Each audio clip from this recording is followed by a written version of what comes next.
Shelby. I am the owner of Ironwood Catering here in Bruderheim.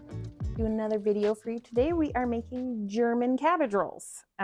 This is an old family recipe. I got it from my grandma. It has taken my mom and I probably like 5 years to actually get a recipe written for it, because when Grams did it, it was just like, oh, I just add some of this and add some of that, and whatever. So yeah, so we've got a mix of ground pork and ground beef. I do half and half, so you can gear it to however many you want to do. Today we have 1 pound of each. In a frying pan behind the scenes, I sauteed diced onion, 1 medium diced onion, and roughly 4 cloves of minced garlic.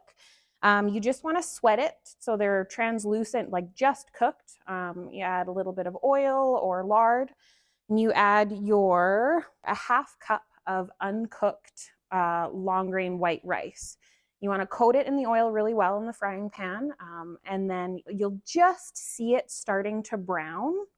And that's when you know it's done. You don't really need your onions or your garlic to brown. You just want that slightly cooked. It's more getting that rice nice and toasted. It just adds a really good depth of flavor. So you're going to add this to your ground pork and beef mixture. And then we're going to add, I've got all measured out here already, 2 teaspoons of salt and 1 teaspoon of ground pepper. And you're going to mix it up really nice. With every recipe, like right, I think this one I've got arboreal rice, because it's what I had. But every recipe is going to be a little bit different. So I give it a good mix, and I do take a little tiny bits and fry it off in a frying pan, just so you know you've got a good amount of seasoning. It's mixed all the way through. So do that. Get it all good. Okay, we're not gonna fry it today because I'm just gonna trust my recipe. But I have some helpers today. If they want to come up, I'm gonna show them how to roll some cabbage rolls. Hi, I'm Lily. Hi, I'm Emma.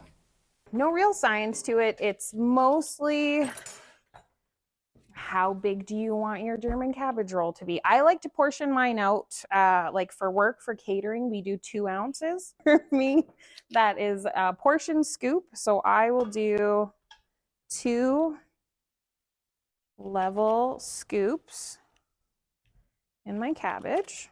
So like, it does not need to look any kind of pretty. You just roll. I do ends in first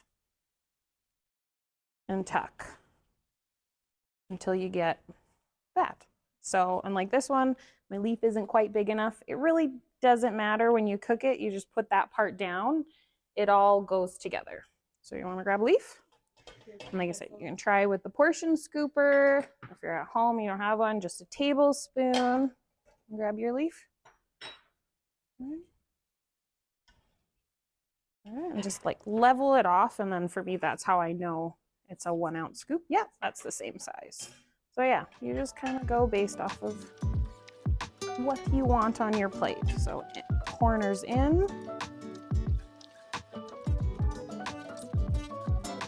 And then make that little, not quite football shape, but a little ovally ball thing.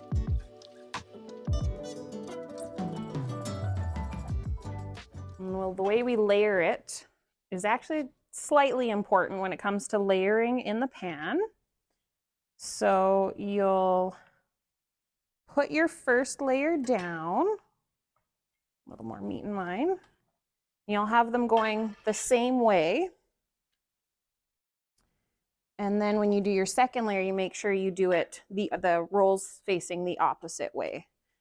Just helps them to cook better or more evenly. And then when you're pulling them out of the pan, they don't fall apart. Use my reach. So when it comes to the cabbage, There are a few different ways that you can prepare your cabbage. I do the easiest one. So I take my heads of cabbage, and I freeze them for about 2 to 3 days. And honestly, you can just freeze them for until you need them, but you just freeze a whole head of cabbage. And when you're ready, you know, you want to make cabbage rolls, say on Monday, I would pull it Saturday, let it thaw out in your fridge. What are you doing, girls? Those look beautiful, by the way. Yeah, you let it thaw out in your fridge, and when you're ready, you pull it out. It's gonna have a lot of water and, to be super honest, a little bit of a funky smell because it's cabbage, but it's fine. So you just pull it out of your fridge, you cut the core out, and you just peel the leaves, and they're good to go. If you are not prepared, like sometimes I am, and it's kind of annoying, but you can take it, you take your cabbage, core it ahead of time, put it in a pot of water with, I'd say, 2 inches of water. Like, you don't have to cover it, and you just steam it for, I start with 15 minutes. And once that 15 minutes has elapsed, then you pull it out, you pull all of the cooked leaves that are done, and then you just put it back in the pot if they're not all cooked. And then you just keep going until all the leaves come off. Nice and cooked. Good job, girls. Thanks so much. All right, now that you have these lovely rolled cabbage rolls, we are gonna add some sauerkraut.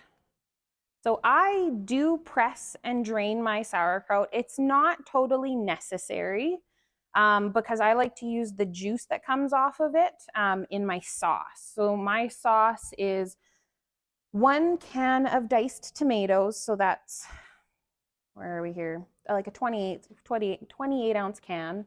It's 1 small can of tomato paste, and then 2 cups of either tomato juice, or I mix my tomato juice with the sauerkraut liquid, as long as it's 2 cups. So you take the dried sauerkraut, sprinkle it over top.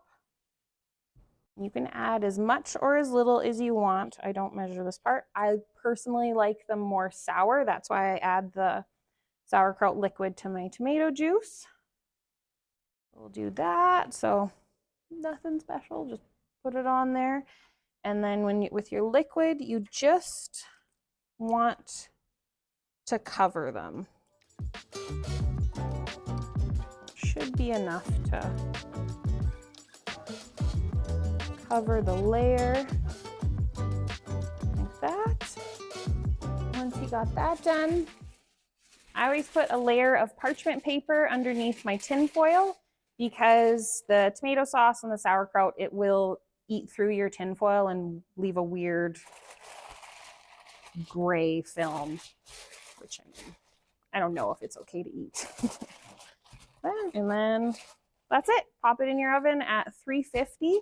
And for myself, in my convection oven, I do 3 hours. If you have a conventional oven, test it at 3 hours. You want the internal temperature to be 160, and you want to see that tomato sauce that's in the center of your dish, you want to see it boiling. Just means that the sauce is cooked through. That's it. And after all of that, ooh, look, it's all cooked. And then you have this beautiful pot of German cabbage rolls. My favorite way to eat this is with, you could call them mashed potatoes, but I don't mash them fully. It's like slightly mashed potatoes. They're still a bit chunky. Just add some salt and butter to it, mix it kind of rough. And you put this right on top with lots of sauce. It's so good. And it is a pretty versatile recipe. Like, depending on what area of Germany you're in, you're gonna see just beef or the beef and pork mix like my family does. You could even do lamb if you wanted. There you go. There are forks and knives over there for anybody who wants to try.